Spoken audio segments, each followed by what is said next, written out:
Hello everybody, in this video I'm going to share with you some tips how to defeat the last boss in Lies of P, Simon Manus. Yeah, so this is the day I conquered the game, and of course I'm going to share with you tips if you have trouble with the fight to help you a bit more. So let's begin. Show me everything you have. Open up Geppetto. Now, the goal was to finish it as fast as possible, but not use throwables. Actually, because it's very aggressive, especially second stage and lots of AoE, when you're doing it, you have time to do it, but basically the amount of damage you can deal with your weapon is well worth it to try to stagger in fast, so I saved the throwable just in case I need them at the second stage. Now, be very aggressive with him. It's only really scary attack is the one that does the whirlwind on the ground, which give you damage over time very quickly. Other than that, it's pretty easy to block. And yeah, just be aggressive and rush towards them.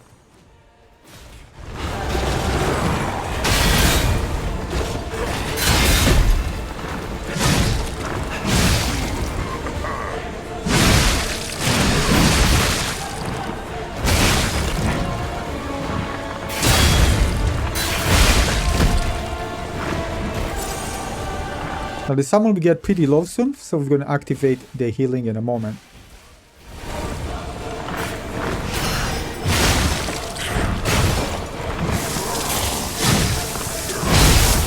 Keep in mind, you can be very safe if you are very close to his legs. You can even avoid getting hit if you are, very close to him. But if you are a bit outside, he can hit you.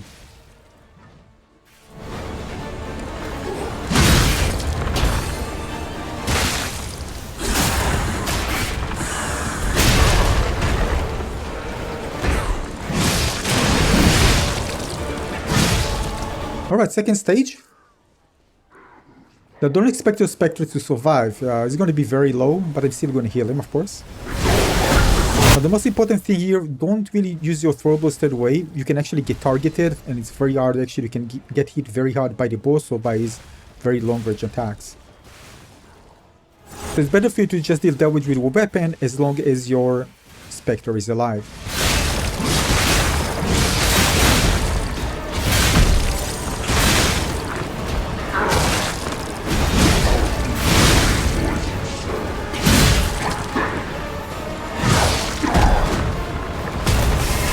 As you can see, when you move around him, it's very hard for him to actually hit you.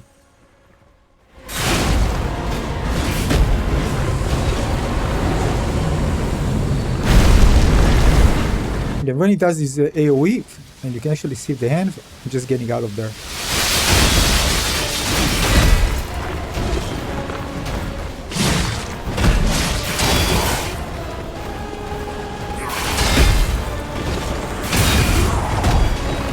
Again, remember, stay close to him when he doesn't do any AoE, because this is an opportunity to do lots of damage, staggering.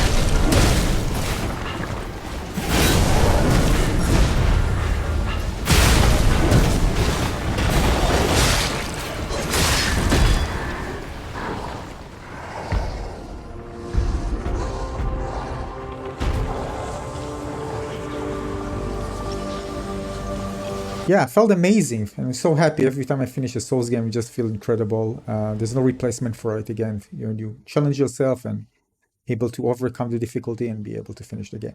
So I'm going to show you the build now, so you can see what I use and see if you want to follow this build or just want to use your own. Of course, when you fight against him, you know what type of element you need to protect yourself against, and that's the item that I actually decided to use. Basically, I'm using the cube that allows me to heal my Spectre, and I have repair tool. By the way, I haven't used it in the second stage, although I had it because it was 50%. Again, just in case, I can finish it without, but again, if you're getting very low, it's better to fix it. And again, it's there if you need it. Again, those items, again, I didn't use them a lot, as you can see. Just the fire one at the beginning of the fight in the second stage. And this is my weapon. I just enjoy it. It's close range, relatively slow, but hits like a truck. This is for stamina generation, and this is increased physical damage on consecutive hits. And of course, the items needed in order to protect myself against those elements in the fight. I have another build that I tried before, but again, eventually this is the one that I stayed with. I made some changes here and there, but again, it's actually proved itself worthwhile. Here I'm trying to again see whether I want to make changes to the build, but eventually I stay with that. I made one wipe and reset, and I found a few quartz on the way, especially again in the last chapter you're going to find them. So I reset and just add the extra. Of course, we can add more if you find more quartz, as you can see, but well, that was enough for me to actually do well in the entire fight. And that's it. That's what helped me conquer Lies of P and finish the last boss. If you're having trouble, I hope these tips will help you out. Again, the most important thing to keep in mind that the boss's relative attacks are slow. It's better to be close to him, of course, to deal damage and try to close distance. When he does some of his attacks, he won't be able to hit you if you are very, very close to him. At the second stage, it becomes harder, of course, because it moves more erratically and has AoE attacks. Now, the good thing about this boss is, based on his size and, of course, design, it's pretty easy to read his moves. So you don't get, you have different hints, animations, so you can see which attack is coming as. With this boss, it's much easier and predictable compared to other bosses. And while Spectre is alive, if you decide to use him, make sure you are aggressive. Get him, your weapon deals the most damage. And again, you can do throwables, but I recommend just going in and attack with what they actually, you're not getting the aggro. And again, watch out, his attacks have a really long reach. I think I was surprised the first time I actually fought against him. I thought I'm safe, but yeah, he's a very, very good reach. But luckily for you, he's also relatively slow, so it's not hard to block his attacks. And that's it for this video. I hope you succeed and conquer the game as well. And if you have more tips for other players, let us know in the comment section below. Thanks for watching, everybody. See you the next one. Cheers. And by the way, do the fatal attack first and then heal, not the other way around. See ya.